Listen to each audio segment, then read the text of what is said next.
Região de Kursk, Rússia. À medida que as tropas russas vão avançando na direção das posições dos ucranianos no território ocupado por estes na referida região, os combates se intensificam. Mesmo oferecendo forte resistência, os ucranianos acabaram abandonando o distrito de Glushkova, após inúmeras tentativas fracassadas de avanço por ele.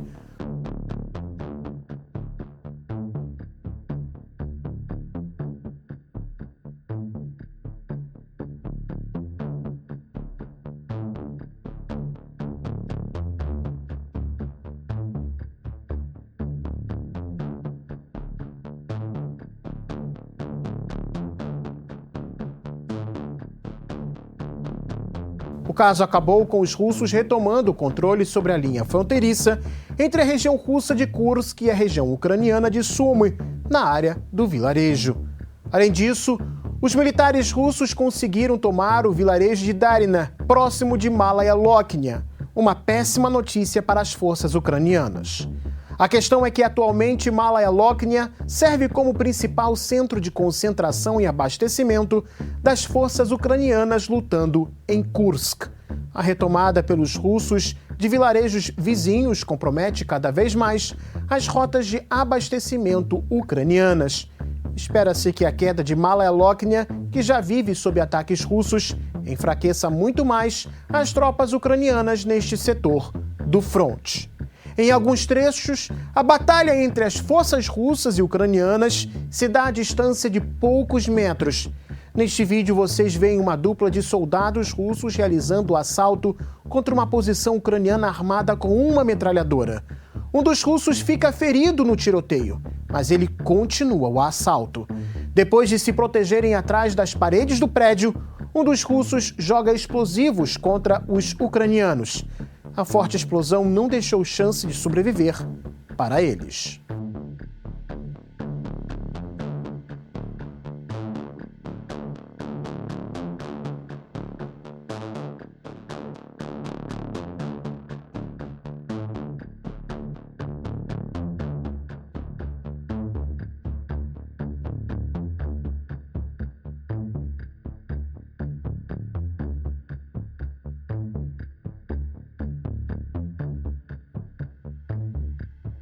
A quantidade de armamento, tanto de países da OTAN quanto da indústria bélica nacional da Ucrânia, destruído em Kursk, não para de crescer, sem contar com as inúmeras imagens de militares ucranianos tombados.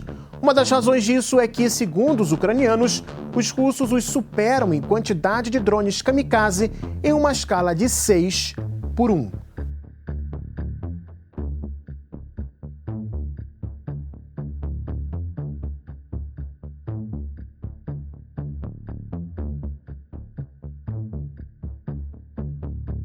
Do ar, a aviação russa tem empregado constantemente aeronaves Su-34, que lançam bombas aéreas contra qualquer concentração de tropas, depósitos de munição e linhas de abastecimento do inimigo.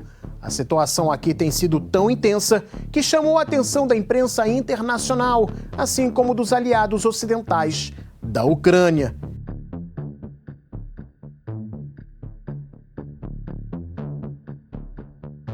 É exatamente por isso que europeus e norte-americanos autorizaram os ucranianos a utilizar armas de longo alcance contra as forças russas no território profundo russo, particularmente em Kursk. A verdade é que nem europeus nem norte-americanos possuem um plano B para a vitória da Ucrânia caso fique sem a ajuda dos Estados Unidos, com o retorno de Trump à Casa Branca. De acordo com o Wall Street Journal, tanto russos quanto ucranianos estão mudando o perfil da batalha na região de Kursk. Depois que os russos recuperaram cerca de 40% do território que haviam perdido para os ucranianos ainda em agosto, a luta agora é entre unidades com grande experiência de combate de ambos os lados. Kiev, por exemplo, colocou em Kursk sua 47ª Brigada Mecanizada. Seu medo é perder os territórios sob seu controle na região antes da chegada de Trump à presidência. A Ucrânia acredita que assim que o republicano tomar posse, Washington iniciará uma política de pressão. Apesar das promessas dos europeus, De manter seu apoio à Ucrânia a qualquer custo, na OTAN, teme-se que sem os Estados Unidos a ajuda europeia não será o suficiente para manter as forças ucranianas em condição de combate. A razão de se pensar assim é que atualmente, já contando com a ajuda dos Estados Unidos, as forças ucranianas não conseguem reverter a situação no fronte e parar os russos que avançam em inúmeros trechos da linha de frente. Enquanto não termina seu mandato, ao que tudo indica, Biden quer deixar um presente para os ucranianos. Segundo a edição Político, o democrata planeja angariar apoio dos congressistas dos Estados Unidos para enviar um pacote de pelo menos 8 bilhões de dólares para a Ucrânia. O problema é que o pacote de ajuda não preveria o envio de material bélico a partir dos depósitos das Forças Armadas dos Estados Unidos, mas seria dinheiro destinado aos fabricantes de armas que precisariam de tempo para produzir e enviar o material para a Ucrânia. Até o momento, a imprensa norte-americana acredita que uma aprovação no Congresso de tal pacote é de pouca probabilidade. Porém, o desânimo bate às portas das tropas ucranianas em Kursk. Militares de Kiev, entrevistados pelo The Wall Street Journal, afirmam que os russos não se cansam de lançar operações de assalto e que os combates intensos não deixam outra opção além de abandonar suas posições para os russos. Um dos oficiais entrevistados disse que cedo ou tarde a formação ucraniana não resistirá mais e que vai ter que abandonar por completo a região russa. Outro ponto que tem ganhado destaque é a situação na área da cidade de Kupiansk, na região de Kharkovia. Os soldados ucranianos caracterizam a situação dizendo que os russos voltaram. Unidades de assalto russas entraram na zona industrial de Kupiansk há poucos dias. O objetivo deles, que está perto de ser completado, é acabar com os focos de resistência dos ucranianos em diferentes fábricas. Os combates se dão a curta distância entre as partes envolvidas. Em algumas áreas, a diferença entre as posições rivais entre si é de apenas 10 metros, sendo que os ucranianos tentam bombardear as áreas que eles já perderam. Kiev ordenou o envio de reforços para a guarnição em Kupiansk, mas até o momento isso não mudou a situação. Ainda em 19 de novembro, já era relatado que os russos também tinham aumentado suas forças por aqui, indicando as intenções de Moscou de não recuar. Recentemente, os ucranianos afirmaram que os russos, em uma operação ousada, cruzaram o rio Oskol, na zona de Kupiansk, e acabaram ocupando a posição de uma brigada inimiga. A tarefa deles foi facilitada pelo fato de os ucranianos estarem concentrados demais na defesa da própria cidade e não terem grandes reservas para impedir ações mais ousadas dos russos.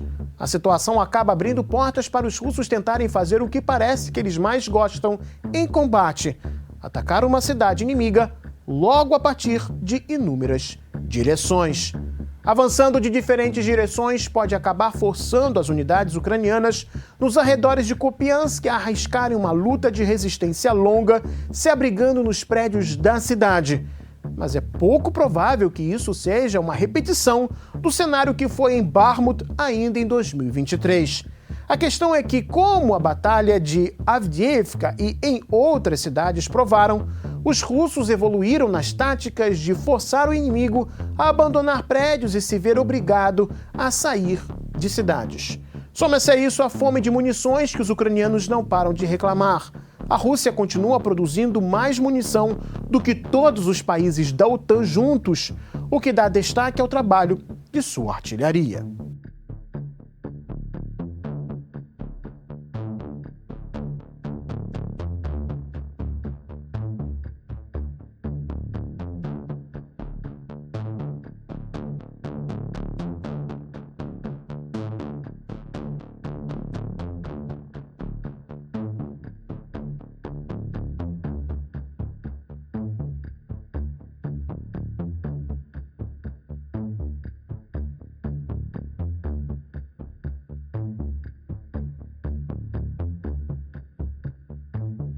Também na área de Kupiansk, os russos avançam em duas direções, desde Krugliakovka e Kalesnikovka. Dias atrás, Eu mostrei para vocês como a situação se desenvolve na área da cidade de Kurakhava, na região de Donbass. Os russos continuam avançando pelas margens do reservatório de água e tomaram o vilarejo de Nova Ilinka. O assalto foi feito com a ajuda de um grupo de tanques e carros blindados. Algumas unidades ucranianas entrincheiradas tentaram oferecer resistência, mas não conseguiram por muito tempo. Elas também se tornaram alvos de drones kamikaze, além dos tanques e blindados. Já enfraquecidas como toda a guarnição de Kurakhava, as forças ucranianas não conseguiram oferecer mais resistência em Nova Ilinka. Mas dentro de Kurakhava também ocorreu mais progresso russo. Eu havia dito que 25% da cidade já estava sob controle russo. Agora cresce que sejam 50%.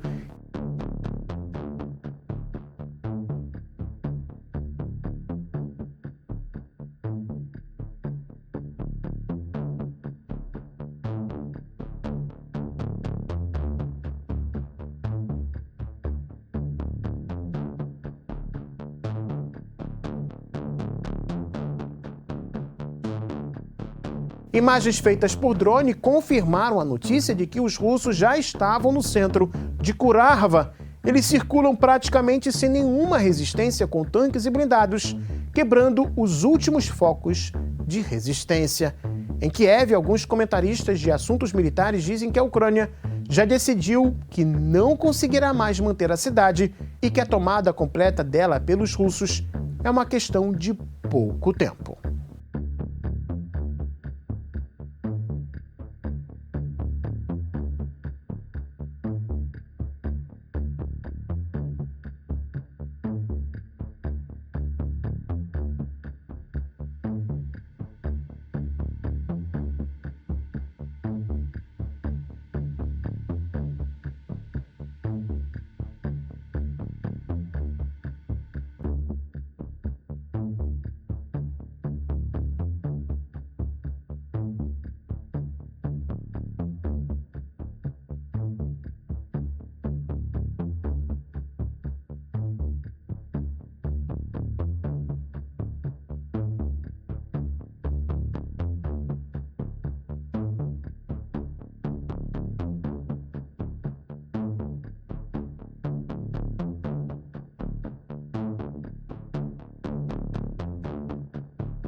Mas existe um outro problema pouco abordado, mas mostrado pelos ucranianos na linha de frente.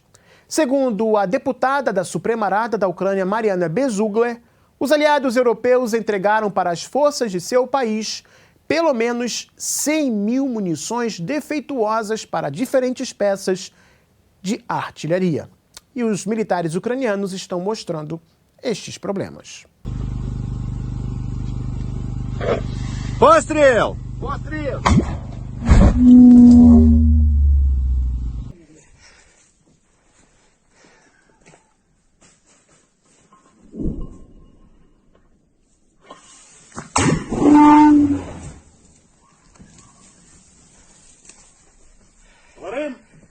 Заснималось? Давай, снималось. Да. Так, ту цель отработали. Вот. Хотел ту одну мину кинуть, как ты говоришь. Две пошли в поле, упали в поле, не сработали. Это на выходе, не хватило силы, просто заломило и осталось в стволе. Подожди, я ее пока не трогаю. А эти все... Вон торчит. Вот, короче, одна. Вторая, третья. Четвертая. В стволе пятая. A nível oficial, praticamente ninguém em Kiev ou na OTAN tenta explicar a razão dos problemas, supostamente de fábrica, das munições concedidas às tropas ucranianas. A verdade é que o caso não é novo, sendo que, em determinadas ocasiões, militares ucranianos inclusive perderam a vida ensinando seus subalternos a manejar sistemas antitanque de origem da OTAN. Se você gostou desse vídeo, deixe o seu like, se inscreva no Gazeta do Mundo e também acione o sininho para não perder os nossos próximos encontros aqui no YouTube. Lembrando que eu também estou publicando material diariamente no Twitter. O link você confere na descrição. Tchau, tchau, pessoal.